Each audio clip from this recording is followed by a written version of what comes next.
Dans notre monde moderne, où on a l'impression que tout ce qui est technologique devient obsolescent après 2 ou 3 ans, il peut paraître impensable qu'un regroupement de bénévoles qui ont en commun la sauvegarde et la mise en valeur de leur patrimoine local puissent continuer à le faire, et ce, 25 ans après leur première rencontre. L'année 2018 marque le 25e anniversaire de fondation de la Société d'histoire de Buckingham. Qui dit Société d'histoire dit mémoire. Nous vous invitons à découvrir, avec l'aide d'entrevues et de nos archives, un aperçu du vaste travail accompli par notre organisme au fil de ces 25 ans.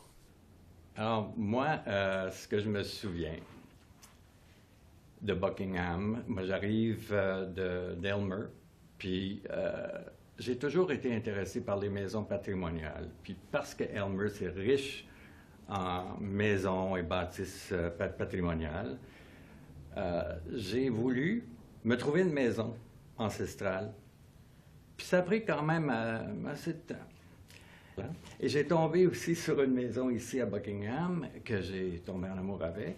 Buckingham me rappelait Aylmer, parce que son côté bilingue, riche en patrimoine. En 1993, j'ai lu dans un petit journal de Buckingham une invitation à tous les intéressés qui étaient intéressés au patrimoine d'assister à cette première réunion qui a eu lieu au centre communautaire sur la rue Joseph. À ce moment-là, c'était Diane Bertel, il y avait M. Scollien, il y avait M. Gauthier, si je me souviens. Et on a commencé à discuter et parler.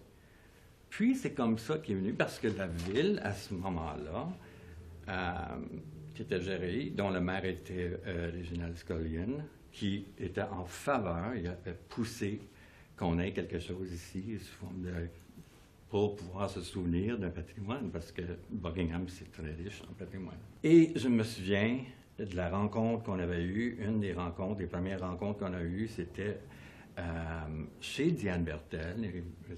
Werner. C'est de la maison Higginson, dont ils sont propriétaires, puis à ce moment-là aussi, Réginald Scollien était là. Moi, dans tout mon enthousiasme, j'avais plein d'idées, bon. Puis j'avais parlé à M. Scollien à ce moment-là, puis j'avais proposé toutes sortes d'idées, puis de suggestions, puis tout ça, puis il m'arrête, puis il me dit « Pierre, il dit, t'as des mots, t'as dit de bonnes idées, mais tu viens pas de Buckingham. Alors ça marche pas, ton affaire. » Là, ben, OK. Mais plus tard, j'ai pu faire passer, avec le temps, des propositions, de suggestions. Entre autres, il y avait une première exposition qui a eu lieu dans l'édifice Macallum-Lahaye. On avait demandé à Jim Tremblay, le propriétaire de l'édifice, si on pouvait emprunter le rez-de-chaussée pour faire notre première exposition à ce moment-là.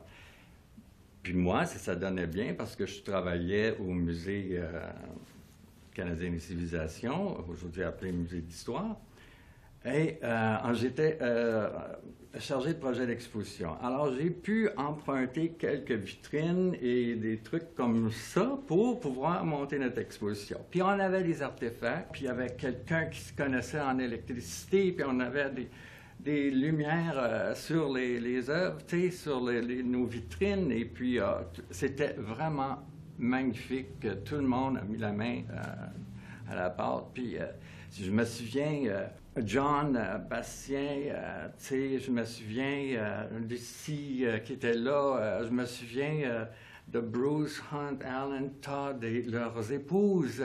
Je me souviens aussi qu'on n'avait pas, naturellement, encore de musée. Puis à un moment donné, la ville essayait, parce qu'on avait nos réunions aussi à l'hôtel de ville, salut Charles, puis là, à un moment donné, le marché, l'édifice du marché était libre, puis on a pu, la ville nous a légué cet endroit. Mais par contre, il n'y avait absolument rien. Alors, il faudrait meubler cet endroit.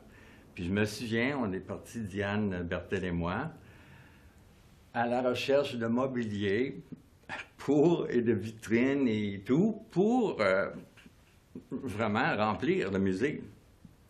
Et puis on est allé dans les entrepôts du Musée des civilisations pour faire les achats de ces mobiliers. On a eu beaucoup de plaisir à faire ça. Puis on avait demandé aussi à la ville d'aller chercher tous ce mobilier, tous ces articles-là. Et oui, ils ont bien voulu.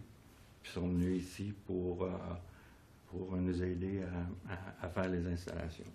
Je me souviens, à un moment donné, je me promenais ce côté est, et je voyais qu'il y avait des gens qui démolissaient des maisons ancestrales. Puis, lors de la réunion du conseil, une des réunions, j'ai fait mention de ceci. Je leur ai demandé si on avait ici, si ça existait à Buckingham, des permis de démolition. Puis, à ce moment-là, ils nous ont dit non. C'est là qu'est venu le nouveau règlement d'avoir des permis de démolition parce qu'on perdait beaucoup de maisons. Je viens aussi d'un architecte qui nous avait vraiment aidés à identifier, parce que surtout sur le plan structurel et puis architectural, à identifier ces maisons-là. Je me souviens aussi de l'enseigne qu'on a fait faire. Parce qu'à un moment donné, on avait besoin d'un logo. Et puis on a travaillé ensemble avec des images qu'on avait. Il y avait une photo même. Je pense que ça fait partie de la collection de John, de quelqu'un qui travaillait sur la drave, puis tout ça. Puis on avait pris cette image-là pour faire partie de notre nouveau logo.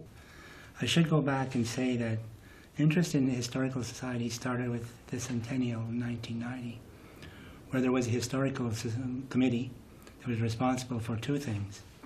Very important was the book about the history of Buckingham, and the second was a historical path that was created that outlined important sites in Buckingham. So after the centennial, a lot of people got interested in the history of Buckingham. And I was interested, and so I joined a group of interested citizens who formed the committee, the Historical Society. During my term in the Historical Society, there were probably three things that I wanted to focus on. One was communicating the Historical Society to the citizens of Buckingham, trying to see if we could find some artifacts and communication documents that were around, as there are many old families in Buckingham that have been here from the start. Just as an example, the Camerons were here since 1826. So basically there was a lot of interest in the community about preserving the history of Buckingham. I think that it was very important that we communicate to our citizens that the history of your community is about life. It's about the ancestors who basically built this community and which we're proud to live in. The second part was that we needed a site for our Historical Society. We needed a museum. And I have to say, thanks to support from the Town Council, in particular Reg Scullion, Jacques Leroux, and Bob St. Jacques, that basically we came to an agreement that we would have a Historical Society, and they produced this site. So basically this site was our Historical Society site, and it was thanks to a number of volunteers who helped me to get going with the site. The other important project was I'm not sure it's the Waterworks building. We always called it the pump house, basically, and we were really concerned that it was going to be torn down, that this was a very important historical site in Buckingham. And I think we had ideas that maybe we would create a museum of electricity. And we met with the company, I can't remember the name of the company, I think it was Cascade or Boralex, I'm not sure who it was. Basically, the engineers did an inventory of the site, did a plan, and we looked at it very carefully. The problem with the building was that it wasn't secure, and that basically it would have been in danger and cost a lot of money to recreate the building. So basically, we would have loved to create the pump house, but basically, it wasn't possible. As I say, I think the most important thing has been that there were a number of citizens in Buckingham who had great documentation about the history of Buckingham. Things about Buckingham I never knew about the mining industry. how important it was. That Buckingham was the heart of the Lever Valley, that there was all kinds of commerce on the rivers. Our history is very important to know who we are and where we come from. And I would just like to think that this historical society has created a great feeling for Buckingham. Even though we're in the amalgamated city of Gatineau, people are still proud to be part of Buckingham and continue to, how would I say it, provide documentation to the Historical Society. And I know, speaking for myself personally and our family, we're very proud of what the Historical Society did, and that basically it brings people together, it helps people to understand where we came from, and basically it's something to be proud of. And I think one of the really interesting things about Buckingham is it never had a fire. The city of Hull burned down, or fires in Ottawa. We have some great historical buildings and houses that need to be preserved. And while I admit it's annoying to people who want to renovate houses, we have to respect our history and realize that it's a gift to our grandchildren that we're creating here in Buckingham. What I learned reading about Buckingham through the Historical Society and other documents, that there's always an openness to work with the two solitudes. French and English work together to create a better community. The openness is symbolized today by the fact that I was asked to give my presentation in English, and I think that that's very important. One of the things I've noticed about Buckingham with the Historical Society, with the other groups I joined, il y avait personne qui jamais dit Bill, ton français est pourri et tu ne dois pas parler français. J'ai toujours essayé de parler en français, mais j'ai toujours respecté les gens qui sont francophones. Mais par contre, j'ai jamais été critiqué pour mon français, puis j'ai toujours un accueil dans toutes les organisations.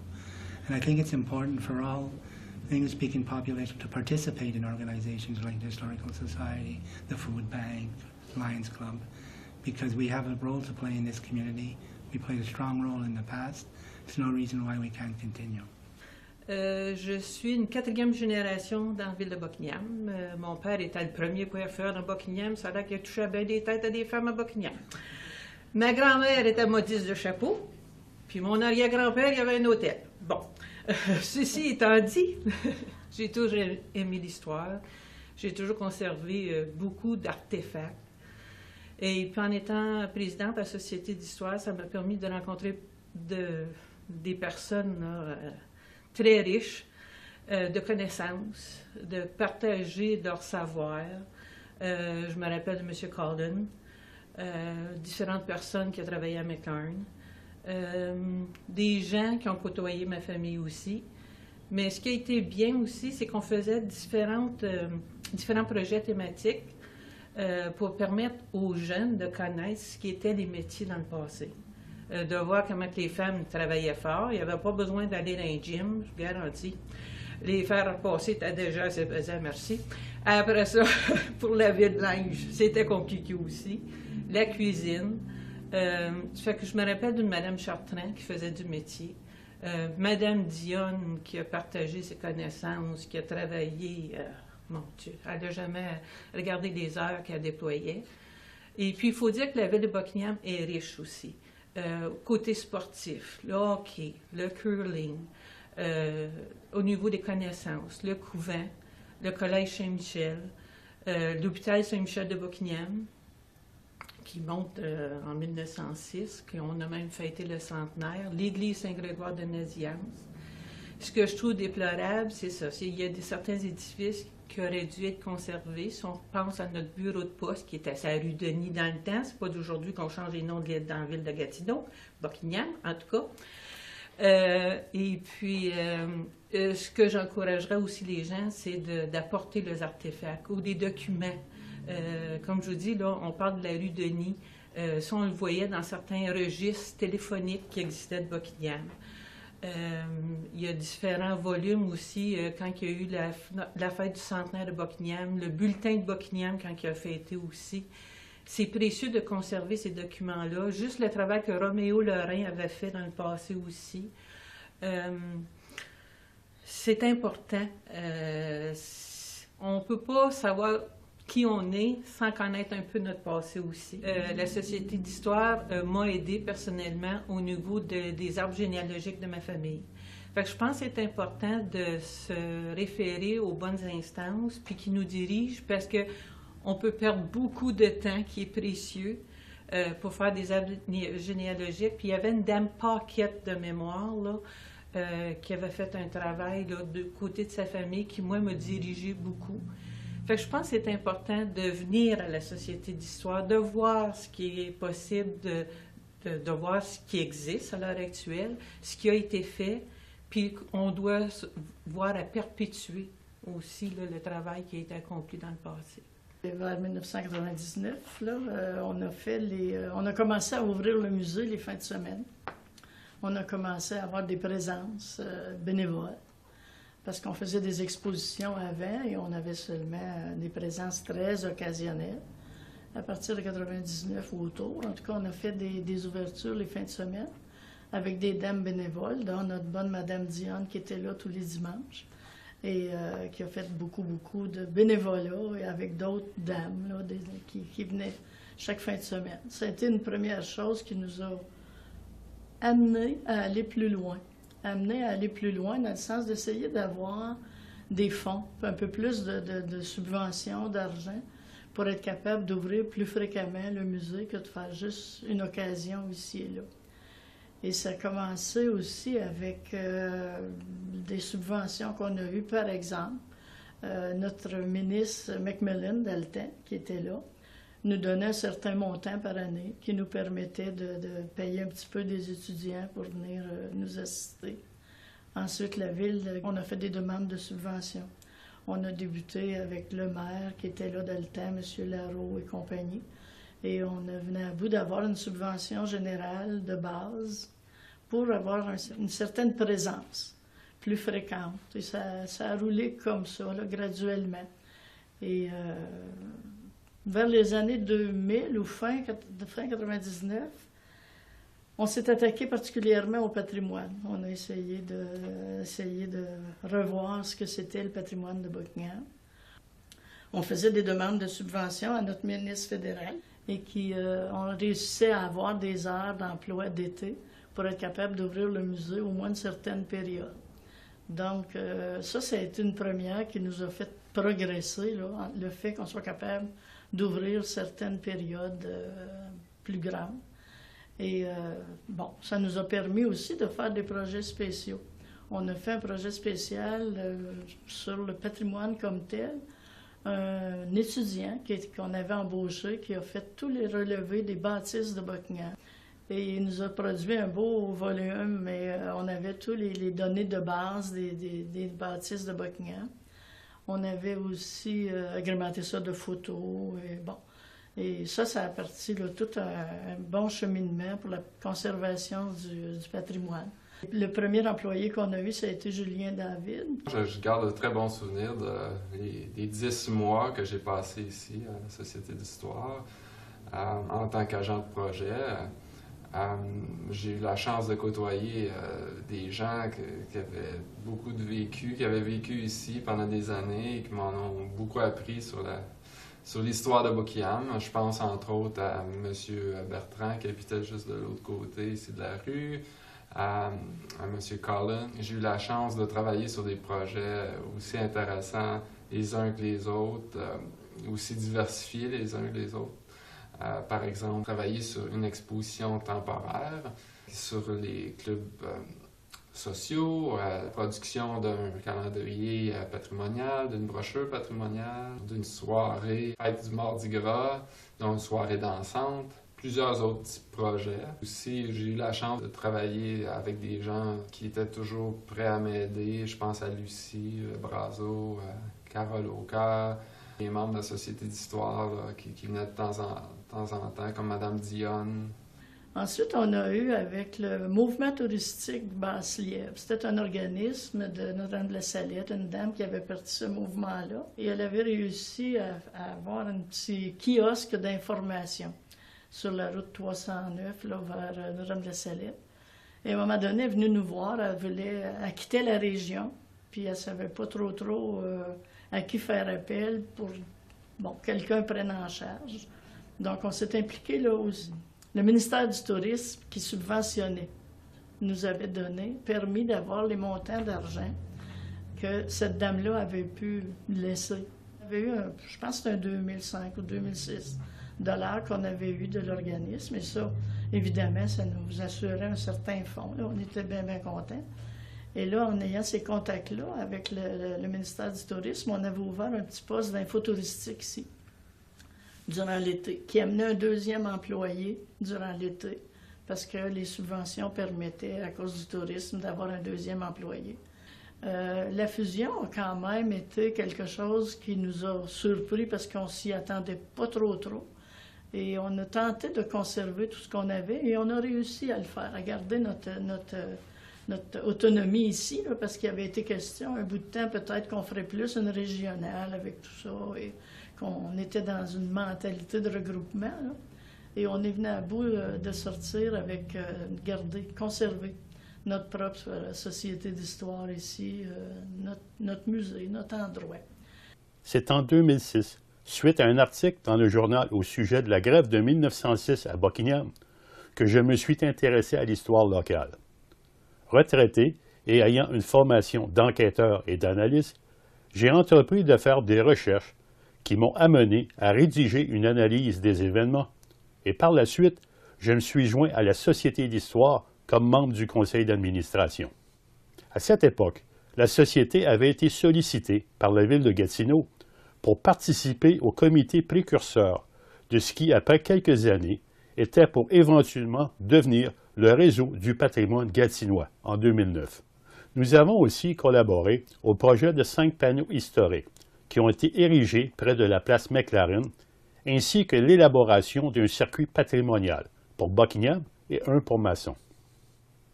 En 2009, nous avons accueilli l'exposition itinérante « Partie revenue » qui avait été élaborée par le Centre Juno Beach, en Normandie, à l'occasion du 400e anniversaire de la Ville de Québec.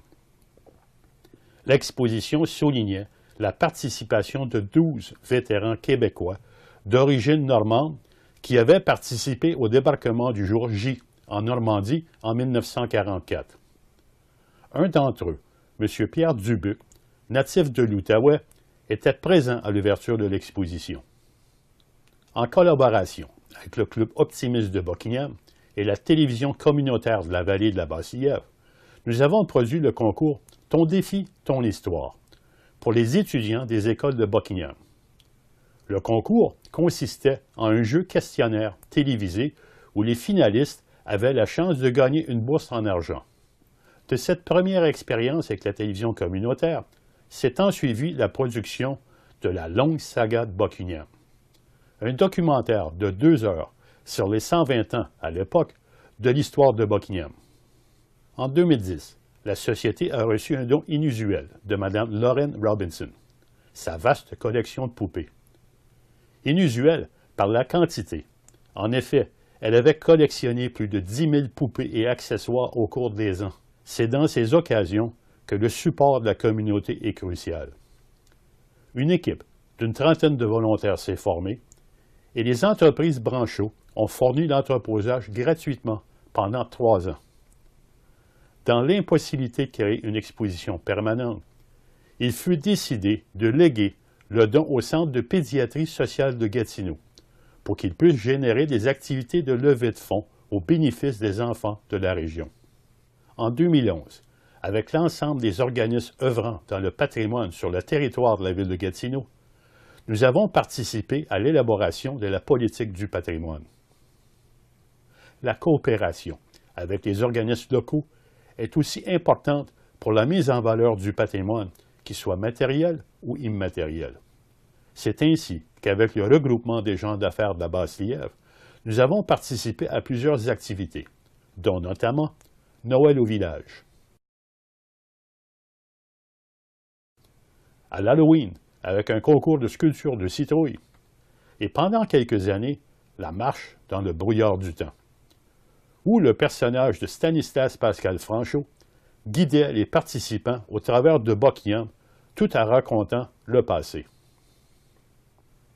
En 2011, c'est aussi le début de la rénovation progressive du local du Vieux Marché, qui va mener éventuellement à l'exposition permanente en 2013. Plusieurs conférences vont voir le jour.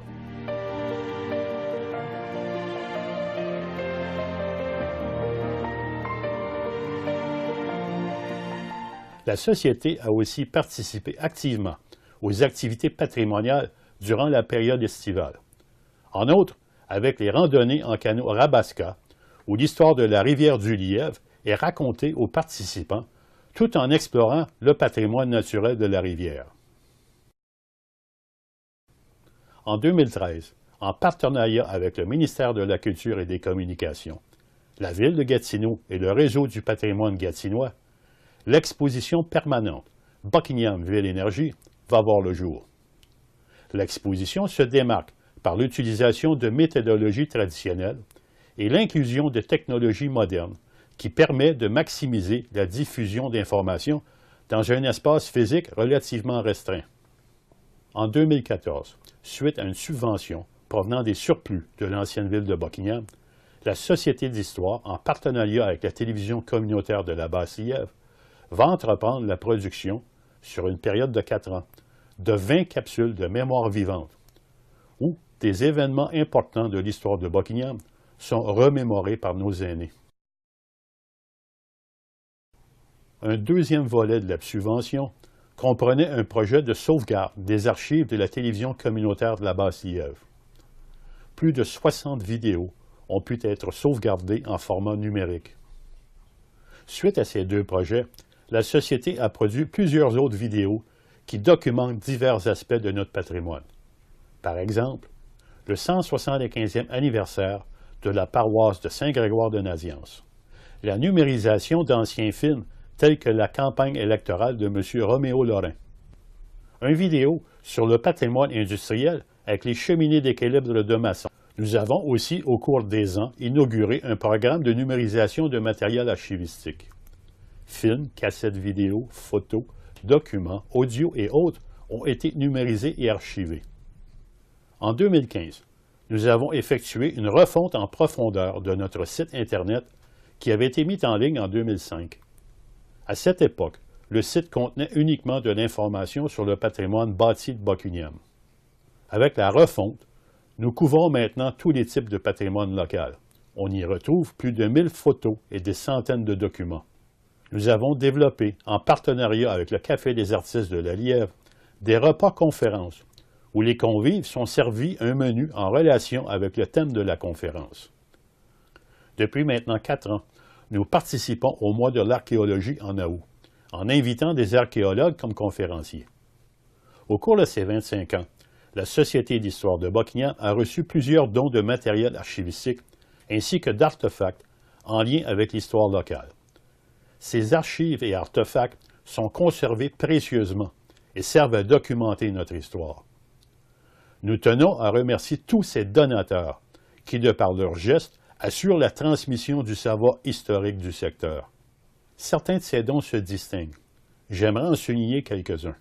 La construction et le don de la maquette du George Bothwell par M. Gilles Filion. Le don de plus de 5000 négatifs de la collection Jean-Bastien par la famille. La collection de M. Patrick Ryan.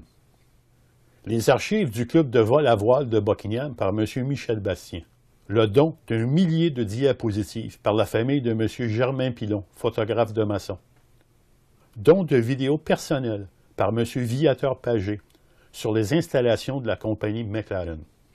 Et le don de plus d'une centaine d'artefacts par Mme Lucie Brazeau. Certains de ces dons ont bénéficié du programme de préservation des archives de la ville de Gatineau pour le traitement d'archives considérées importantes pour l'histoire de Gatineau.